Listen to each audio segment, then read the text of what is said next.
Okay, welcome back to BESR's classroom. This class is meant for final year BSc students, and polymer chemistry is a cluster topic in chemistry.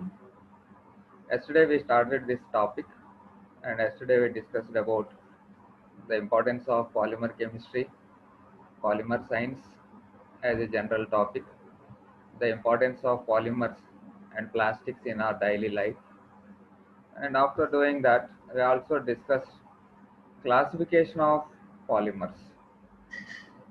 Under this heading, classification of polymers, we discussed about the source-based classification of polymers.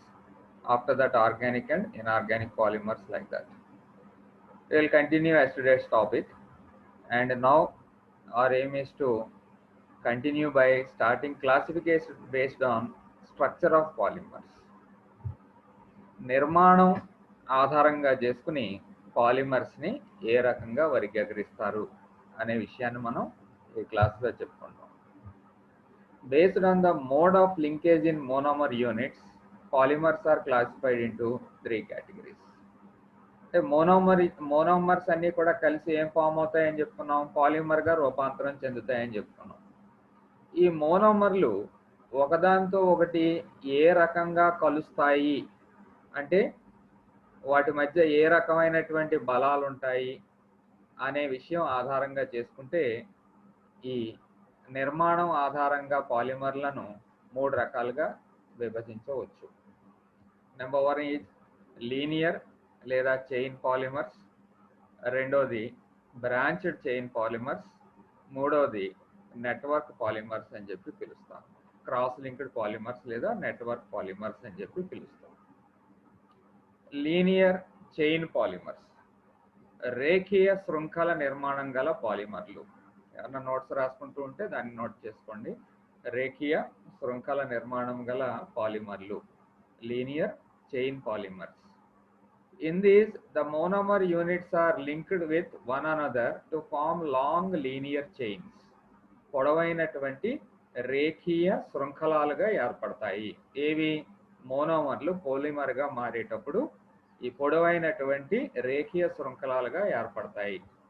The linear chains are placed one above the other and are closely packed in space. This results in high densities, tensile strength, melting and boiling points etcetera. ఇక్కడ ముఖ్యమైనటువంటి విషయం ఏంటంటే ఈ linear chains ఏవైతే అనుకున్నాం, ఈ linear chains ఒకదాని మీద ఒకటి దగ్గరగా పేర్చబడి ఉండటం వలన తక్కువ స్పేస్ని ఆక్రమిస్తాయి. ఈ కారణం చేత ఏం జరుగుతుందంటే అలా ఏర్పడినటువంటి పాలిమర్ యొక్క సాంద్రత చాలా ఎక్కువగా ఉంటుంది. అలాగే ఈ బలం ఏదైతే ఉందో చాలా ఎక్కువగా ఉంటుంది. ద్రవీభవన స్థానం, బాష్పీభవన స్థానాలు కూడా ఎక్కువగా ఉంటాయి.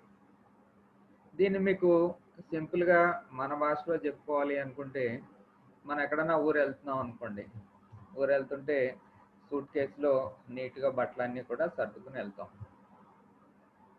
వెళ్ళేటప్పుడేమో అన్ని బట్టలు కూడా నీట్గా సర్దుకుని వెళ్తాం కాబట్టి బాగా నీట్గా సూట్ కేసు అంతా కూడా ప్యాక్ అయి ఉంటుంది. ఆ పట్టుకెళ్ళినటువంటి బట్టలు వాడేసుకున్న తర్వాత రిటర్న్లో వచ్చేటప్పుడు అవే బట్టలు ఏ మార్పు ఉండదు, ఆ సూట్ కేసులో పట్టవు. మీరు ఎప్పుడైనా అబ్జర్వ్ చేసి ఉంటారు. దాన్ని మళ్ళీ కొన్ని తీసి వేరే బ్యాగ్లో పెట్టుకోవాల్సినటువంటి పరిస్థితి వస్తుంది అన్నమాట. దీనికి కారణం ఏంటి అంటే ఆర్డర్లీగా అరేంజ్ అయినప్పుడు ఎక్కువ వస్తువులు పడతాయి, అంటే తక్కువ స్పేస్ని ఆక్రమిస్తాయి, ఎక్కువ వస్తువులు పడతాయి. అదే ఇన్ఆర్డర్లీగా ఉందనుకోండి, డిజార్డర్లీగా కానీ ఉందనుకోండి, అప్పుడు ఎక్కువ వస్తువులు పట్టవు అనేది మనకు తెలిసినటువంటి విషయం. ఆ రకంగా తీసుకుంటే ఇక్కడ లీనియర్ లేదా చైన్ పాలిమర్స్, వీటికి బ్రాంచెస్ ఏం ఉండవు, మొత్తం అన్నీ కూడా పొడుగ్గా ఉంటాయి కాబట్టి ఒక ఉండలాగా దగ్గరగా చుట్టేయచ్చు అనమాట.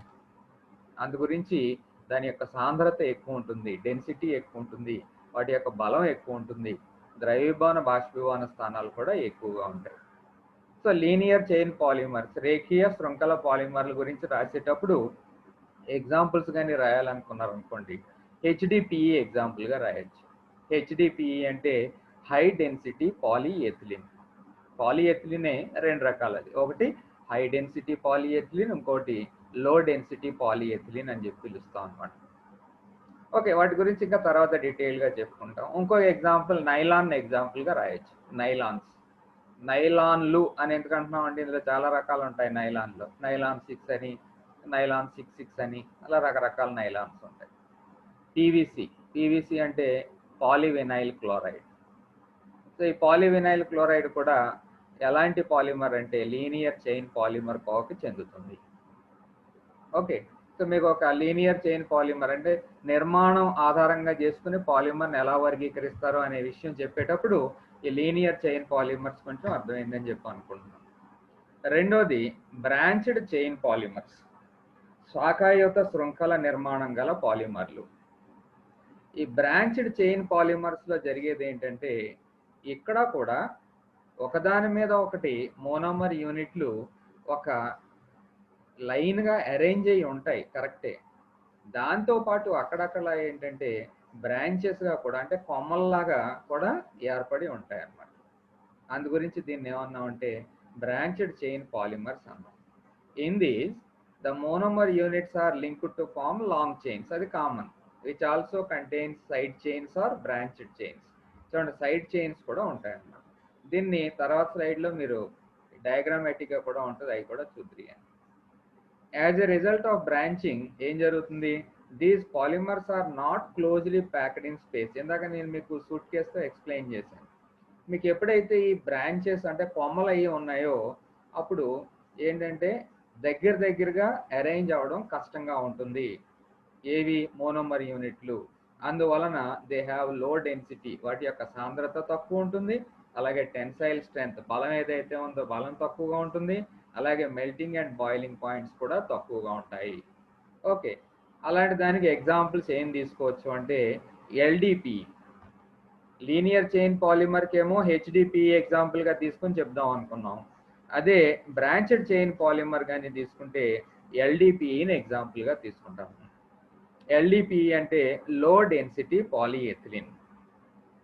లో డెన్సిటీ పాలిఎథిలిన్ అలాగే హై డెన్సిటీ పాలిఎథిలిన్ రెండు డిఫరెన్స్ గానే చూసారనుకోండి. ఈ లో డెన్సిటీ పాలిఎథిలిన్ అనేది ప్లాస్టిక్ కవర్లో అవి తయారు చేస్తాం చూడండి, మనం ఉపయోగిస్తున్నాం కదా షాప్కి వెళ్ళి ఏమైనా సరుకులు అవి కొనుక్కున్నప్పుడు తెచ్చుకోవడానికి ఉపయోగించేటటువంటి కవర్లు లో డెన్సిటీ పాలిఎథిలిన్ కోవకు చెందినవి. రెండోది హై డెన్సిటీ పాలిఎథిలిన్ అంటే ఇవన్నీ కుర్చీలు, టేబుళ్ళు, ప్లాస్టిక్ సామాన్లు అన్నీ ఉన్నాయి కదా, మగ్గులు, బకెట్లు, ఇలాంటివన్నీ కూడా హై డెన్సిటీ పాలిఎథిలిన్ కిందకి వస్తాయి. ఇంకా లో డెన్సిటీ పాలిఎథిలినే కాకుండా స్టార్చ్ అంటే గంజి, స్టార్చ్లో అమైలోజు, అమైలోపెక్టిన్ అనే రకాలు ఉంటాయి. సో అది కూడా మీరు ఎగ్జాంపుల్గా రాసుకోవచ్చు. ఇంకా మళ్ళీ మీరు క్రాస్ లింక్డ్ పాలిమర్స్ గురించి చెప్పే ముందు జస్ట్ లీనియర్ పాలిమర్ అంటే ఏంటి, బ్రాంచ్డ్ అంటే ఏంటి, క్రాస్ లింక్డ్ అంటే ఏంటి అనేది స్లైడ్ రూపంలో మీకు చూపించడానికి ట్రై చేస్తున్నాను. ఇక్కడ చూడండి, మోనోమర్స్ ఏ రకంగా అరేంజ్ అయ్యి ఉన్నాయో అన్నీ కూడా ఒకదాని పక్కన ఒకటి కంటిన్యూస్గా అలా అరేంజ్ అయ్యాయి. ఇలాగా ఒక ఆర్డర్లో అరేంజ్ అయ్యాయి కాబట్టి ఏమవుతాయి, ఇవన్నీ కూడా ఒక ఉండలాగా చాలా దగ్గరగా అరేంజ్ అవ్వడానికి అవకాశం ఉంటుంది కాబట్టి దాని యొక్క డెన్సిటీ ఎక్కువగా ఉంటుంది. అదే బ్రాంచ్డ్ విషయానికి వస్తే లీనియర్గా ఉన్నటువంటి ఇదే కాకుండా పక్కన ఇలా బ్రాంచెస్ ఉన్నాయన్నమాట, అంటే కొమ్మలు ఉన్నాయి. ఈ కొమ్మలు ఉండడం వల్ల ఏం జరిగింది, ఇది దగ్గరగా అమరి ఉండడానికి అవకాశం ఉండదు, దూరంగా ఉంటుంది కాబట్టి అంటే ఎక్కువ వాల్యూమ్ పడుతుంది, ఘన పరిమాణం ఎక్కువ ఆక్రమిస్తుంది కాబట్టి డెన్సిటీ ఏమవుద్ది, సాంద్రత తక్కువగా ఉంటుంది. ఓకే, ఇంకా మూడో రకం గురించి మాట్లాడుకోవాలి. మూడో రకం గురించి మాట్లాడుకోవడం అంటే ఇది క్రాస్ లింక్డ్ పాలిమర్స్. ఓకే, ఈ క్రాస్ లింక్డ్ పాలిమర్స్ అంటే వ్యత్యస్త బంధ పాలిమర్లు అని చెప్పి పిలుస్తాం. ఈ క్రాస్ లింక్స్ చూడండి, లింక్స్ ఎలా ఉన్నాయో చూడండి, ఇలా బ్రాంచెసే కాకుండా డైరెక్ట్గా అవన్నీ కూడా ఒకదాని నుంచి ఒకటి మొత్తం అంతా కూడా ఒక నెట్వర్క్ లాగా ఏర్పడిపోయి ఉంటుంది అన్నమాట. ఇలా ఈ నెట్వర్క్ లాగా ఏర్పడి ఉండడం వలన ఏంటంటే ఇది చాలా హార్డ్గా ఉంటుంది, చాలా స్ట్రాంగ్గా కూడా ఉంటుంది. ఆ విషయాన్ని మనం మళ్ళీ ఒకసారి స్టడీ చేద్దాం. క్రాస్ లింక్డ్ పాలిమర్స్, వ్యత్యస్త బంధ పాలిమర్లు. These are also known as network polymers. Network అంటే తెలుసు కదా, మొత్తం చుట్టేస్తుంది. And usually formed from bifunctional and trifunctional monomers bifunctional అంటే కనీసం 2 ప్రమేయ సమూహాలు కలవి. ట్రైఫంక్షనల్ అంటే 3 ప్రమేయ సమూహాలు కలిగినటువంటి మోనోమర్లు. అవి మెయిన్గా క్రాస్ లింక్డ్ పాలిమర్స్ని ఏర్పరుస్తాయి. And contain strong covalent bonds between various linear polymer chains. అక్కడ కూడా లీనియర్ పాలిమర్సే ఉన్నాయి, కానీ లీనియర్ పాలిమర్ చైన్కి మధ్యలో ఒక క్రాస్ లింక్ వచ్చిందనమాట. అందు గురించి అవి క్రాస్ లింక్డ్ పాలిమర్స్ అయ్యి. In this the monomer units are linked together to form 3-dimensional network. మొత్తం అంతా కూడా ఒక త్రిమితీయ జాలక నిర్మాణంగా రూపాంతరం చెందుతుంది. 3-dimensional network. ఎప్పుడైతే 3-dimensional నెట్వర్క్ ఏర్పడిందో అప్పుడు అది చాలా హార్డ్ సబ్స్టెన్స్గా మారిపోతుంది. గతంలో మీరు ఇంటర్మీడియట్లో కూడా చదివినప్పుడు 3-dimensional నెట్వర్క్ అనగానే మీకు గుర్తొచ్చేది ఏంటి అంటే డైమండ్ నిర్మాణం ఎలా ఉంటుందంటే 3-dimensional నెట్వర్క్ ఉంటుంది అని చెప్పి నేర్చుకున్నారు. అది చాలా హార్డ్ సబ్స్టెన్స్. అలా ఇక్కడ కూడా ఈ క్రాస్ లింక్స్ ఏర్పడడం వల్ల పదార్థం చాలా గట్టిపడిపోతుంది. These are hard, rigid and brittle. Hard అంటే గట్టిగా, రిజిడ్గా ఉండడం, అలాగే బ్రిటిల్ అంటే పెలుసుగా ఉండడం అనమాట. అంటే కొంచెం మనం వంగదీయడానికి ట్రై చేసాం అనుకోండి, విరిగిపోయేటటువంటి పరిస్థితి ఉంటుంది.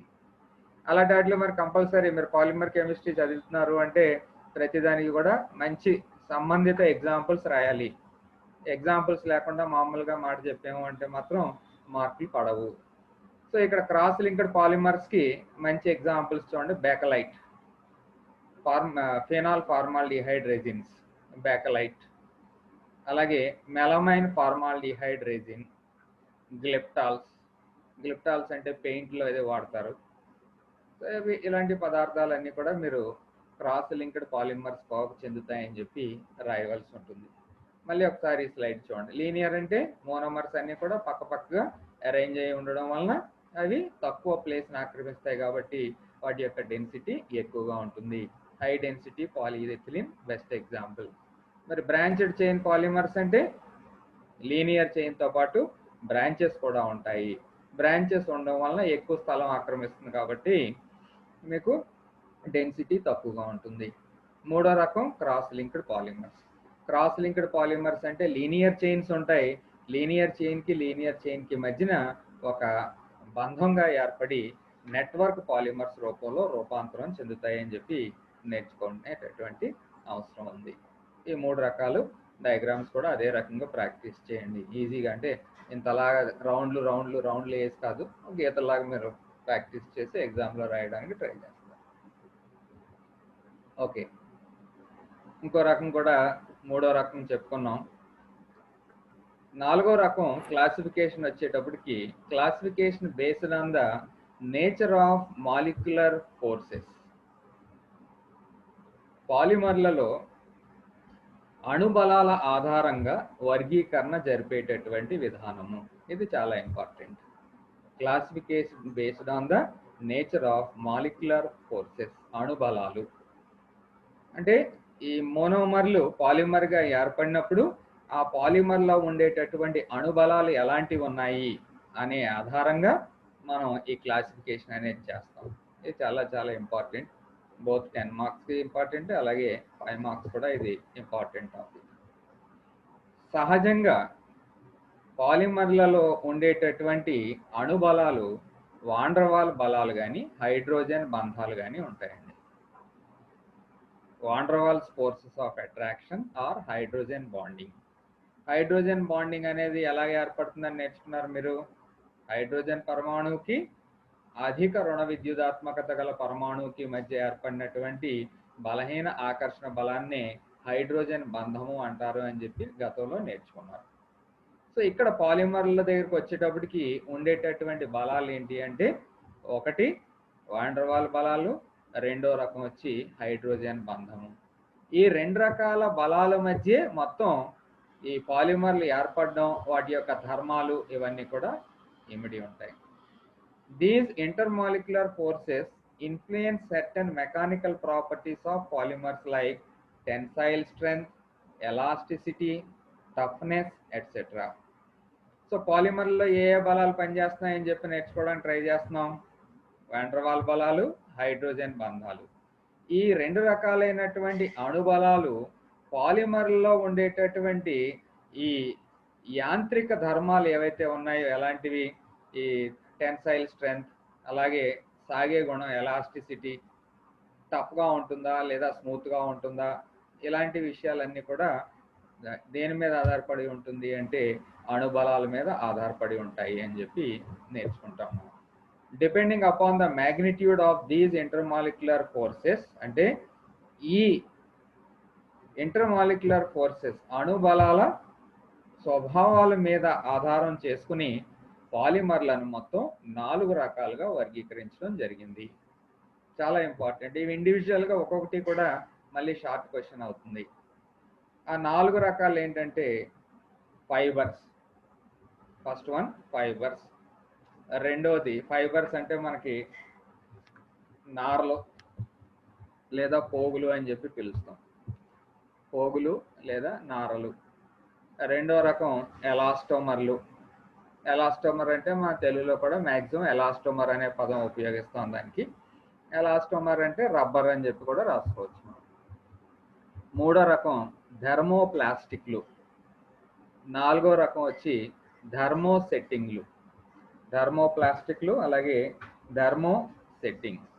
తెలుగులో రాసేటప్పుడు థర్మోప్లాస్టిక్ పాలిమర్లు, అలాగే థర్మో సెట్టింగ్ ప్లాస్టిక్స్ పాలిమర్లు ఈ రకంగా రాసుకుంటాం. ఎందుకంటే దానికి వేరే భాష కానీ ఉపయోగించవలసినటువంటి అవసరం పెద్దగా కనిపించదు.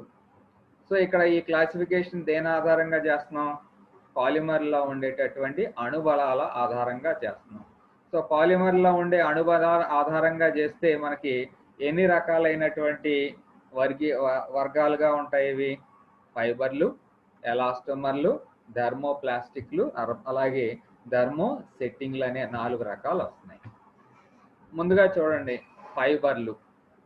ఫైబర్లు మనకి ఏమని చెప్పుకున్నాం? ఫైబర్ అంటే పోగులు అనే కోవకు చెందుతాయి. These are thread like. Thread like అంటే అలా ఫైబర్ అంటే మనకి దారాల్లాగా ఉంటాయి అన్నమాట, thread like. And can be woven into fabrics. దీన్ని బట్టలుగా లేకపోతే దుప్పట్లుగా అలాగా ఎలా వీలైతే అలాగా మనం దాన్ని ఓవెన్ అంటే అల్లవచ్చు అనమాట. Fibers possess high tensile strength as they are held together by strong intermolecular forces such as hydrogen bonds. Fibers లో ఉండేటటువంటి అణుబలాల వర్గం ఏంటి? హైడ్రోజన్ బంధాల ద్వారా ఇవి ఏర్పడి ఉంటాయి కాబట్టి ఇవి చాలా బలమైనవిగా భావిస్తాం ఇక్కడ. అందు గురించి వాటిలో ఉండేటటువంటి ఫైబర్స్లో ఉండేటటువంటి బలం చాలా ఎక్కువగా ఉంటుంది. మీకు బెస్ట్ ఎగ్జాంపుల్ ఫైబర్స్కి నైలాన్. నైలాన్ తాడు చూడండి ఎంత స్ట్రాంగ్గా ఉంటుందో, చాలా చాలా స్ట్రాంగ్గా ఉంటుంది అనమాట. ఈ కోవకు చెందినటువంటి ఈ ఫైబర్ కోవకు చెందినటువంటి పాలిమర్ ఇది. Which are also responsible for close packing of the chains. Hence fibres are crystalline with sharp melting points. వాటి యొక్క మెల్టింగ్ పాయింట్స్ చాలా షార్ప్గా ఉంటాయి.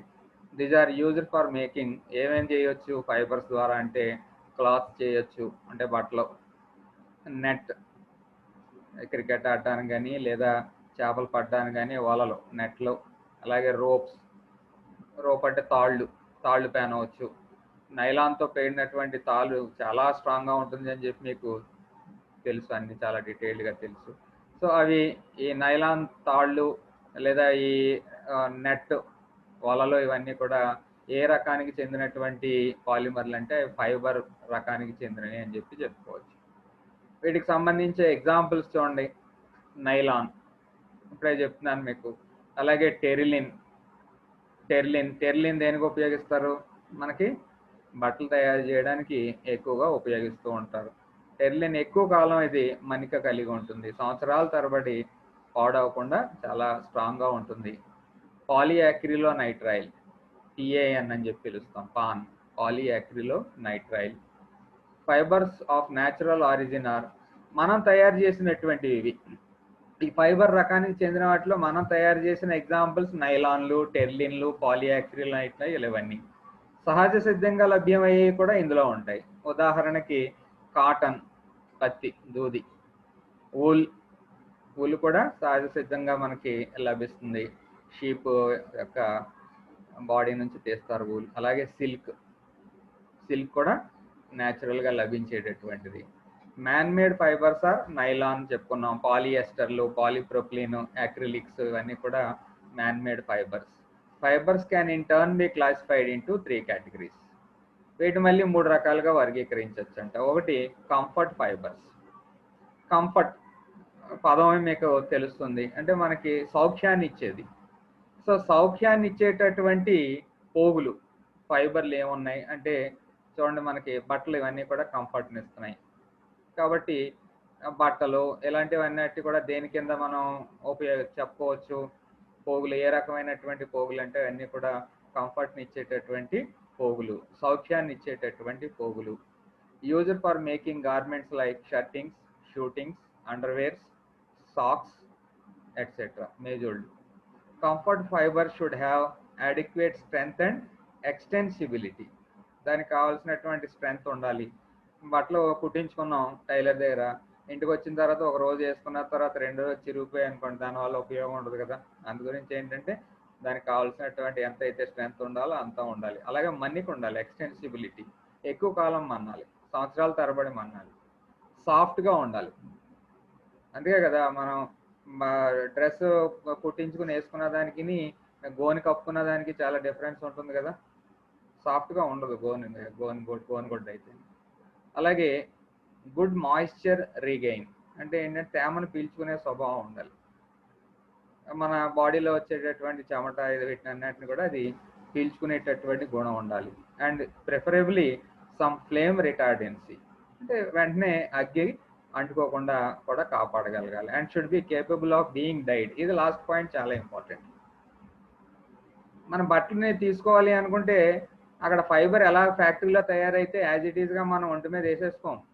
మనం దానికి సంబంధించి రంగులు, అద్దకాలు, అలాగే డిజైన్లు, అవన్నీ మంచి డిజైన్లు ఇవన్నీ ఉండాలని చెప్పి కోరుకుంటాం. ఎస్థెటిక్ వాల్యూ ఉండాలి అని చెప్పి కోరుకుంటాం. అంటే కేపబుల్ ఆఫ్ బీయింగ్ డైడ్ అంటే అద్దకాలను తీసుకునే విధంగా ఉండాలి.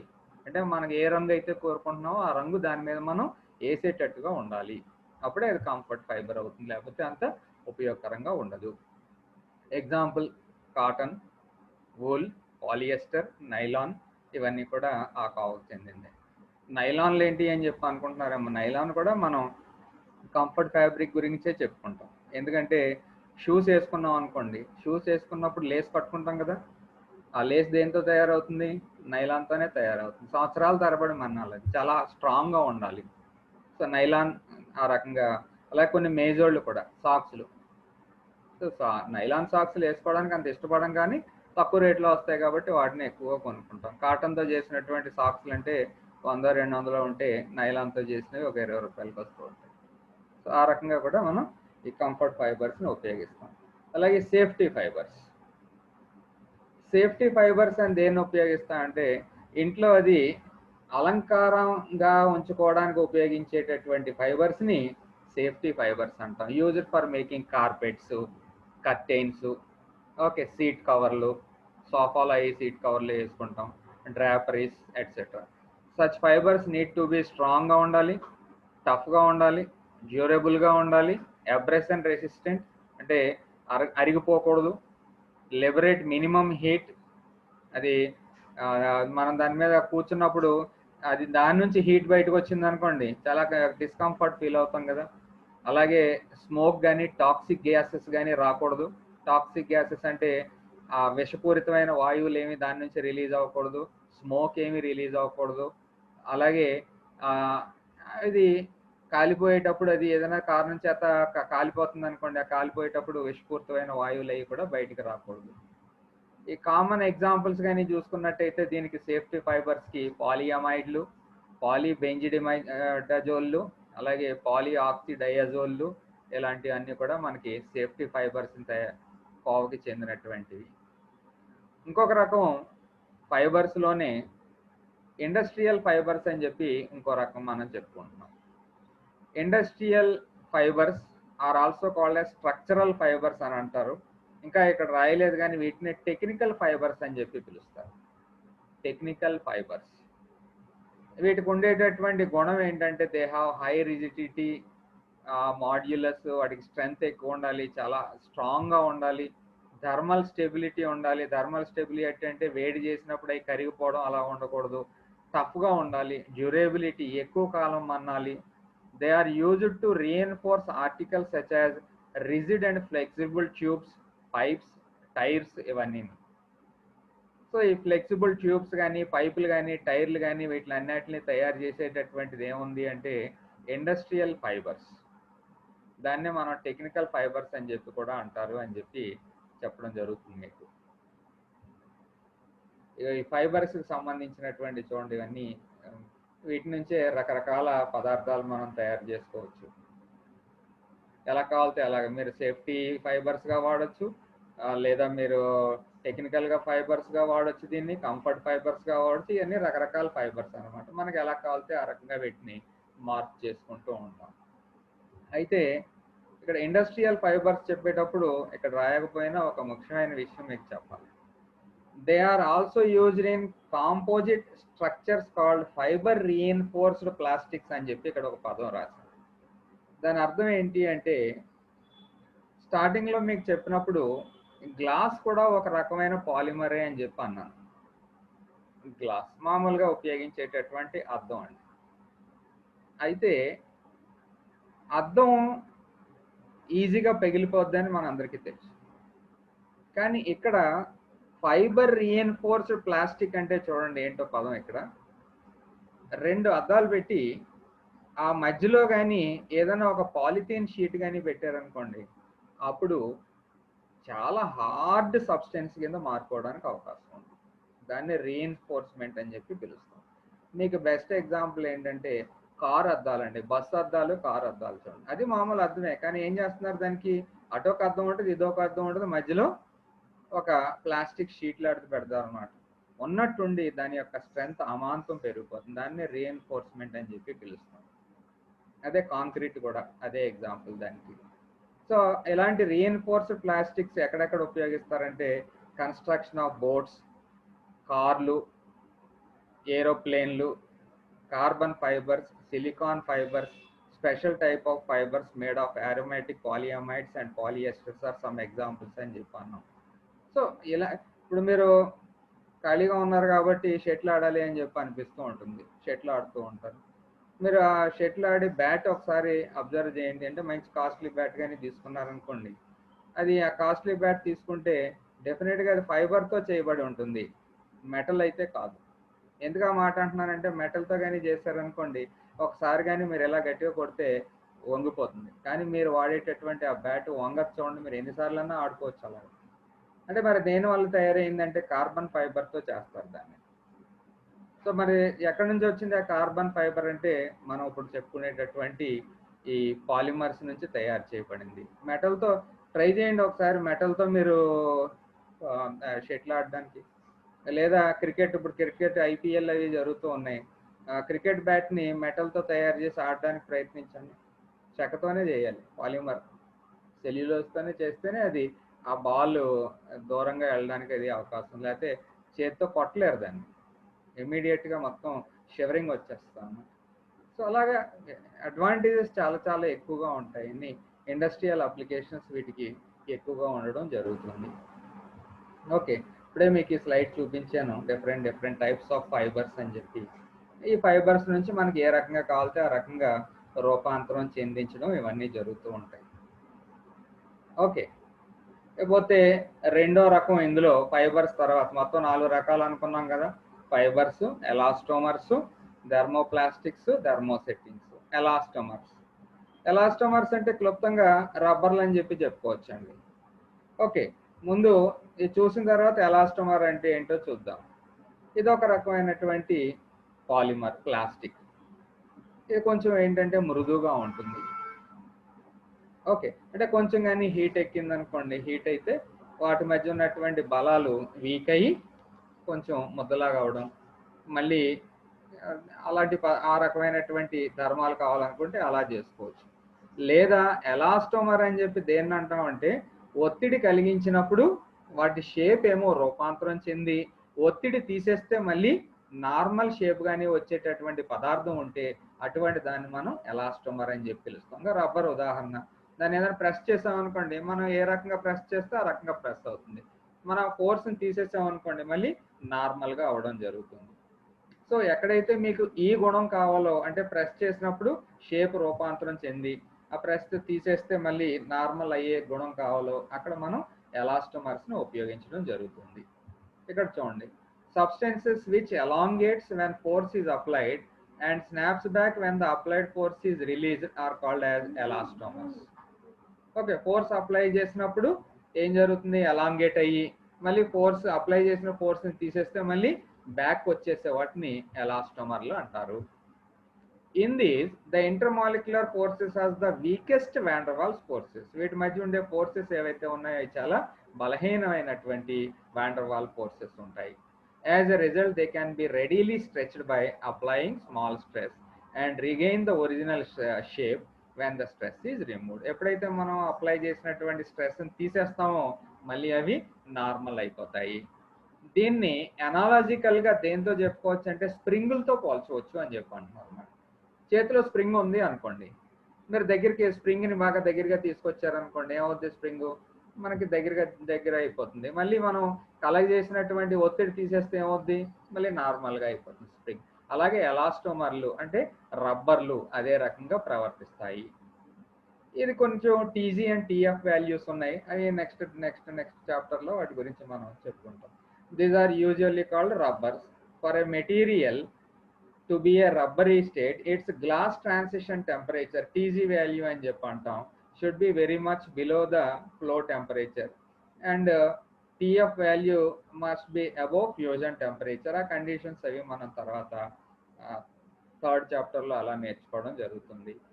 సో ప్రస్తుతానికి ఎలాస్టోమర్స్ అంటే ఏమనుకుంటున్నారు మీరు, ఫోర్స్ అప్లై చేసినప్పుడు ఆ షేప్ మారి మళ్ళీ ఆ ఫోర్స్ని రిమూవ్ చేస్తే నార్మల్గా వచ్చేటటువంటి గుణం ఉన్నటువంటి సబ్స్టెన్సెస్ని ఎలాస్టోమర్లు అంటారు. వీటినే కామన్గా మనం రబ్బర్లు అని చెప్పి కూడా పిలుస్తాం అని చెప్పి మీరు గుర్తుంచుకోవాలి. ఇలాగ ఇది రబ్బరీగా ఎందుకు ప్రవర్తిస్తుందో అంటే వాటి మధ్య ఉండే బలాలు ఏవైతే ఉన్నాయో ఇంటర్మాలిక్యులర్ ఫోర్సెస్ చాలా వీకెస్ట్ వాండర్వాల్ ఫోర్సెస్ ఉండడం వలన వాటి యొక్క ప్రవర్తన ఆ రకంగా ఉంటుంది అని చెప్పి రాయాలి మీరు ఎగ్జామినేషన్లో. There are several synthetic elastomers now in use. Best example, natural rubber. Rubber గురించి తెలుసు మీకు. సో న్యాచురల్ రబ్బర్ ఏం జరుగుతుంది, మనం ప్రెస్ చేస్తే ప్రెస్ అవుతుంది, మళ్ళీ నార్మల్గా తీసుకురావాలనుకుంటే తీసుకురావచ్చు. ఇంకా అంటే అప్లికేషన్ బట్టి బ్యూనా ఎన్ అని, బ్యూనా ఎస్ అని, అలాగే నియోప్రిన్ రబ్బర్ అని, styrene butadiene rubber SBR rubber అంటారు, స్టైరిన్ బ్యూటాడైన్ రబ్బర్ అని, పాలీఫ్లోరోకార్బన్, అలాగే పాలీయురేథేన్, ఈ పరుపులన్నీ తయారు చేస్తున్నారు కదా అప్పుడు పాలీయురేథేన్, అలాగే సిలికాన్ రబ్బర్లు ఎట్సెట్రా. మరి ఇలాంటి పదార్థాలు అంటే బ్యూనా ఎన్, బ్యూనా ఎస్, నియోప్రిన్